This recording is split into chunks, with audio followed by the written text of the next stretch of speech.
सभी स्टूडेंट्स का एक बार पुनः मैं श्रीमती मौरी देवी तापड़िया कन्या महाविद्यालय जसवंतगढ़ के इस YouTube चैनल पर हृदय की गहराइयों से हार्दिक अभिनंदन एवं बहुत बहुत स्वागत करता हूं।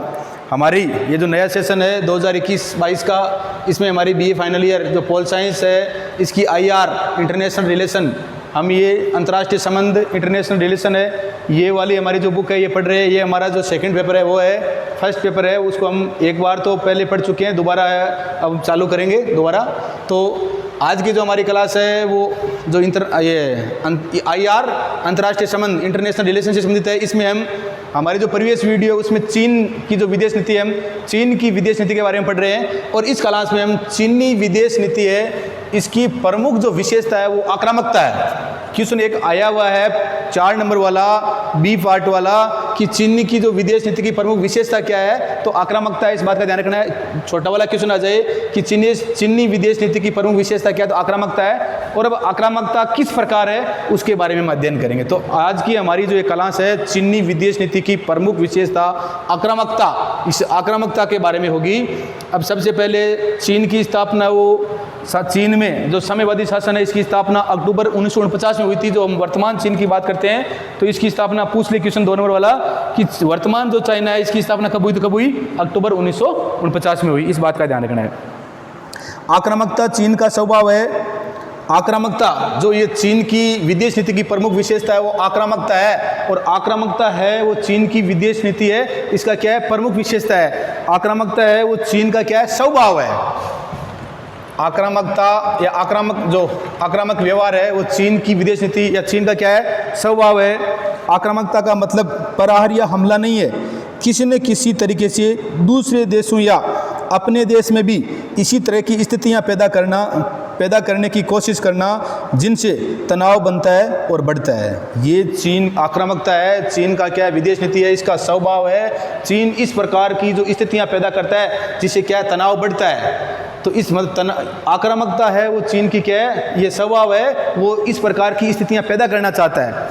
आक्रामकता का मतलब किसी पर प्रहार या हमला नहीं है, किसी न किसी तरीके से दूसरे देशों या अपने देश में भी इसी तरह की स्थितियां पैदा करने की कोशिश करना है जिनसे तनाव बनता और बढ़ता है। ये इसका क्या है, स्वभाव है। तो चीन की जो विदेश नीति है इसकी प्रमुख विशेषता ही क्या है, आक्रामकता है। तनाव बढ़ने की ये प्रवृत्ति कभी कभी हमले का रूप भी अख्तियार कर लेती है। जैसा कि ये तनाव की जो प्रवृत्ति है, जिससे तनाव बढ़ता है, ये कभी कभी क्या है, हमला भी उनको करना पड़ जाता है। जैसा 1950 में कोरिया और किसके मध्य युद्ध हुआ, चीन के मध्य। 1962 को 20 अक्टूबर 1962 को इसने भारत के साथ में भी चीन ने क्या किया, युद्ध किया। जो ये आक्रामकता की जो नीति है, इसलिए कभी कभी वो क्या कर लेती है, हमले का रूप भी दे देती है। तो 1950 में कोरिया और 1962 में भारत के साथ भी हुआ था। 1969 में सोवियत संघ और 1979 में वियतनाम के साथ भी चीन ने इसी आक्रामकता का परिचय दिया। 1979 में सोवियत संघ, 1969 में सोवियत संघ और 1979 में वियतनाम है, इसके साथ भी चीन ने अपनी जो ये विदेश नीति की प्रमुख विशेषता है आक्रामकता, इसी का क्या दिया है, वो परिचय दिया। इसी तरह प्रहार का तात्पर्य अपने प्रभाव, प्रभुत्व और दादागिरी का प्रसार करना है। प्रहार का तात्पर्य क्या है, प्रहार आक्रमण करना, और इस प्रहार का क्वेश्चन आ जाए 2 नंबर वाला कि प्रहार का तात्पर्य क्या है, तो प्रहार का तात्पर्य प्रभाव,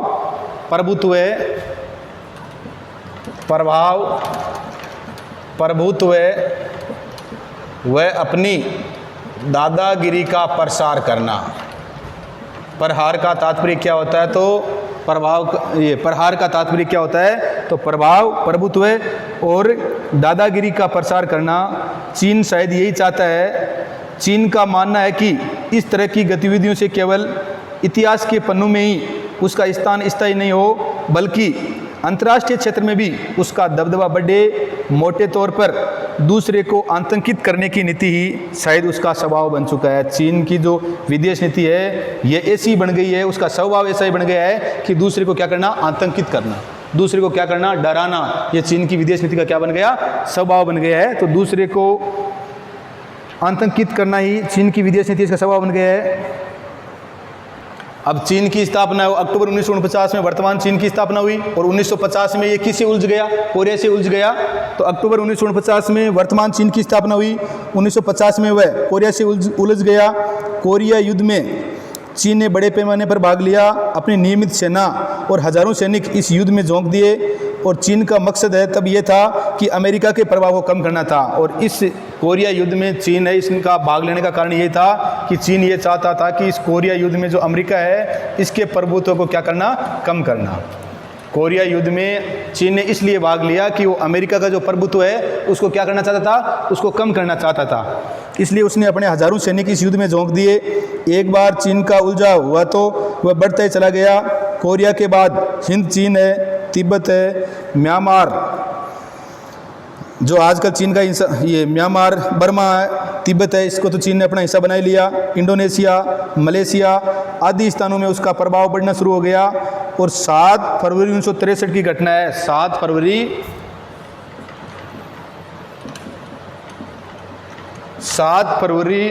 1963 को थाई देश के जो रक्षा मंत्री है थाईलैंड के,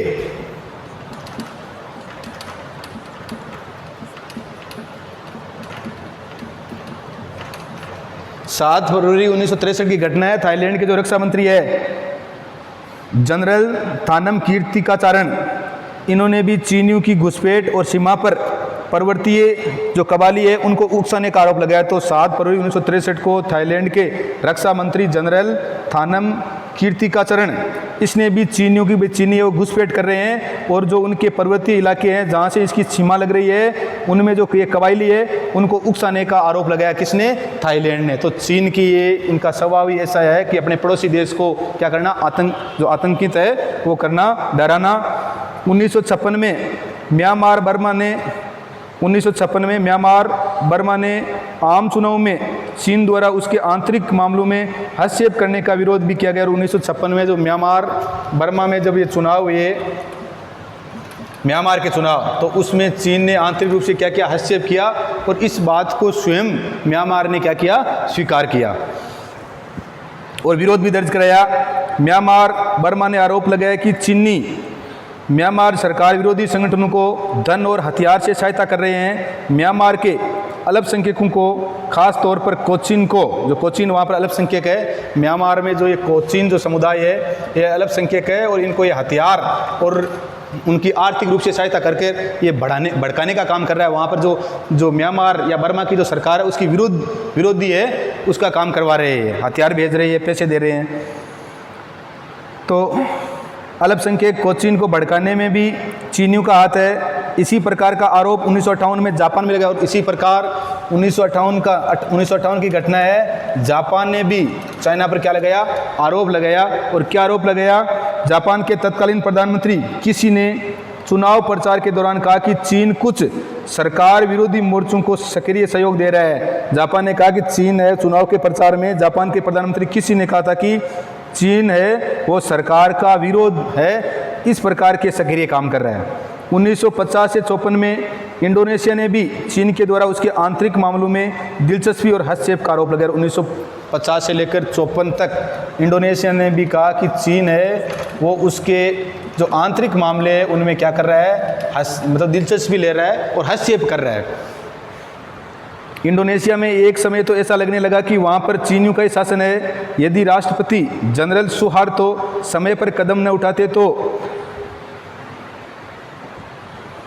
वहाँ के राष्ट्रपति थे जनरल सुहार्तो, उन्होंने समय पर ही कदम उठा लिया। इसलिए वहाँ पर क्या हुआ कि जो चीन है वो कमज़ोर हुआ। नहीं तो ऐसा लग रहा था कि वहाँ पर शासन किसका है, कम्युनिस्ट का ही शासन है। इंडोनेशिया के स्कूलों, सरकार तथा सभी स्थानों पर चीनियों की वो घुसपैठ हो गई थी, परंतु राष्ट्रपति है सुहार्तो, इन्होंने वो समय पर कदम उठाने के कारण ये तो स्कूल है, वहाँ के सरकार है, सभी स्थानों पर चीनियों ने घुसपैठ करना शुरू कर दिया था। 1960 में नेपाल में भी चीनियों ने एक चौकी पर हमला कर नेपाली अफसर को मार डाला था। और 1960 में नेपाल में भी हमला करके और एक नेपाली जो अफसर है उसकी क्या कर दी, हत्या कर दी। उसी समय के आसपास चीन ने पूरे माउंट एवरेस्ट इस पर अधिकार कर लिया या अधिकार जताया। 2 अप्रैल 1953 को तत्कालीन पाकिस्तानी विदेश मंत्री जफरुल्लाह खान, उस समय ये घटना है 2 अप्रैल 1953 की, 2 अप्रैल 1953 की घटना है। कहाँ की? पाकिस्तान की। पाकिस्तान का उस समय पाकिस्तान का विदेश मंत्री था जफरुल्लाह खान। पाकिस्तान के विदेश मंत्री वो कौन थे? जफरुल्लाह खान। तो 2 अप्रैल 1953 को पाकिस्तान के विदेश मंत्री जफरुल्लाह खान ने भी अपनी जो संसद है उसमें ये घोषणा की कि चीन ने उसकी सीमा का अतिक्रमण कर कुछ हिस्से पर अधिकार कर लिया है। खुद पाकिस्तान ने कहा कि चीन ने उसकी जो सीमा है उस पर अतिक्रमण कर कुछ जो उसका हिस्सा है उस पर अधिकार कर लिया, और उसका दबाव पाकिस्तान पर इतना बड़ा कि सभी अंतर्राष्ट्रीय कानूनों तथा मान्यताओं को ताक में रख पाकिस्तान ने 2000 वर्ग मील का क्षेत्र चीन पाकिस्तान समझौते के अंतर्गत चीन को दे दिया गया। और 2000 वर्ग मील का जो क्षेत्र था वो किसको दे दिया? समझौता करके, और पाकिस्तान ने किसको दे दिया? चीन को दे दिया। ये क्षेत्र है वो तथाकथित, ये जो क्षेत्र है वो किसका है? जो आज़ाद कश्मीर उसका हिस्सा है। तो ये 2000 वर्ग मील जो क्षेत्र दिया था किसको? चीन को। किसने? पाकिस्तान ने। और वो कौन सा क्षेत्र है? आज़ाद कश्मीर है, उसका भाग था ये क्षेत्र तथाकथित आज़ाद कश्मीर का था। इसी क्षेत्र से होकर कराकोरम राजपथ का निर्माण हुआ जो चीन और पाकिस्तान को जोड़ता है। और इसी जो ये आज़ाद कश्मीर से होकर जो 2000 वर्ग मील जो क्षेत्र दिया, इसी से होकर कौन सा? कराकोरम जो राजमार्ग है, जो हाईवे है, उसका निर्माण हुआ। और वो किसको जोड़ता है? पूछ ले, काराकोरम राजमार्ग किसको जोड़ता है? किसको जोड़ता है? पाक व चीन को। और ये किस क्षेत्र का भाग था? ये किसका था? आज़ाद कश्मीर का था। और इसको किसने दिया? 1953 में जब समझौता हुआ और पाकिस्तान के विदेश मंत्री जो ये जफरुल्लाह खान है उसने इस बात का विरोध जताया, और चीन के दबाव में आकर उन्होंने ये क्षेत्र 2000 वर्ग मील जो क्षेत्र है वो किसको सौंप दिया? चीन को सौंप दिया। और चीन ने इस पर कराकोरम जो राजमार्ग इसका निर्माण किया, जो पाकिस्तान और चीन को क्या करता है? जोड़ता है। इसी क्षेत्र से होकर कराकोरम राजपथ का निर्माण हुआ जो चीन और पाकिस्तान को जोड़ता है। एक सर्वेक्षण के अनुसार चीन अपने पड़ोसी देशों में अपनी अहमियत जताने की गरज से व्यापारियों के रूप में भी घुसपैठ करता है। इस समय मलेशिया, फिलीपीन, थाईलैंड, सिंगापुर आदि स्थानों पर चीनी व्यापारियों की भरमार है, और माना जाता है कि 1.5 से 2 करोड़ चीनी है वो दक्षिणी पूर्वी एशिया में फैले हुए हैं। तो इस प्रकार जो चीन की विदेश नीति है वो क्या है? आक्रामकता रही है पड़ोसी देशों के साथ में। 1960 तक चीन ने सोवियत संघ के किसी भी क्षेत्र पर अपना दावा नहीं जताया था। 1960 तक ये इन्होंने क्या है? सोवियत संघ का जो कोई भी क्षेत्र है उस पर क्या है? ये नहीं कहा था कि भाई ये सोवियत संघ का क्षेत्र है जो हमारा है, दावा नहीं जताया था। लेकिन 1964 में उसने कुछ नक्शे ऐसे प्रसारित किए जिसमें चीन और सोवियत संघ की सीमा से लगे हुए कुछ क्षेत्रों को विवादग्रस्त क्षेत्र है वो घोषित किया। चीन और जो सोवियत संघ से लगे हुए क्षेत्र है उनको विवादग्रस्त घोषित कर दिया। इसी विवादग्रस्त क्षेत्र में 1969 में चीनी सेनाओं ने संगठित तौर पर हमला किया, और उन्होंने उस्सूरी नदी के तमनास्की द्वीप, उस्सूरी नदी है वहाँ पर, नदी कौन सी है? उस्सूरी नदी, और जो द्वीप है उस द्वीप का नाम है उस्सूरी नदी, और द्वीप का नाम है तमनास्की द्वीप। तमनास्की द्वीप। तो उस्सूरी नदी के तमनास्की द्वीप तथा कजाकिस्तान के जलाशकोल के काफ़ी बड़े क्षेत्र पर अपना दावा जताया। इस तनाव ने बाद में युद्ध का रूप है धारण कर लिया, और दोनों देशों की सीमाओं पर 2 युद्ध, मार्च 1969 में पहला युद्ध जिनमें काफ़ी तादाद में चीनी मारे गए, वर्षों तक लाखों की तादाद में चीनी सैनिक है वो इस सीमा पर डटे रहे। तो इस प्रकार से चीन है वो दक्षिण सागर है, दक्षिण सागर पर भी ये मानता है कि मेरा एक का ही अधिकार है। चीन दक्षिणी जो चीन सागर है इस पर भी अपना अधिकार मानता है। पिछले दिनों उसने पार्सेल और स्पेटली द्वीपों पर भी अपना अधिकार जताकर अच्छा खासा तनाव पैदा कर दिया। और तेनकाकू द्वीप, जापान पर भी तेनकाकू द्वीप है जो कहाँ पर है, जिस पर अधिकार किसका है? जापान का है, या तेनकाकू द्वीप, उस पर भी चीन बोल रहा है कि किसका अधिकार है, वो भी हमारा है। तो विवाद पैदा कर दिया। तेनकाकू द्वीप जापान पर भी चीन अपना अधिकार जताता रहा है। तो इस प्रकार से जो हमारा पड़ोसी देश चीन है, जिसके साथ हमारी जो सीमा है वो 3917 किलोमीटर लगती है। और उसकी विदेश नीति का प्रमुख विशेषता ही क्या है? आक्रामकता। अपने जो पड़ोसी देश है उनको क्या करना? आतंकित करना, उनको में है वो तनाव बढ़ाना, ये इसकी विदेश नीति रही है। तो ध्यान रखना, चीन की विदेश नीति की प्रमुख विशेषता ही क्या है? आक्रामकता है। और चीन की विदेश नीति की प्रमुख विशेषता आक्रामकता के बारे में पूछ ले तो ये हमारी क्लास है। इसी में हम क्या कर सकते हैं? इस क्लास को है वो हम अध्ययन करके नोट्स बना के और अपना क्वेश्चन है वो हल कर सकते हैं। और आशा करता हूँ कि आपके समझ में आ गया होगा। और वीडियो को लाइक, शेयर और सब्सक्राइब कर देना। जय हिंद, जय भारत।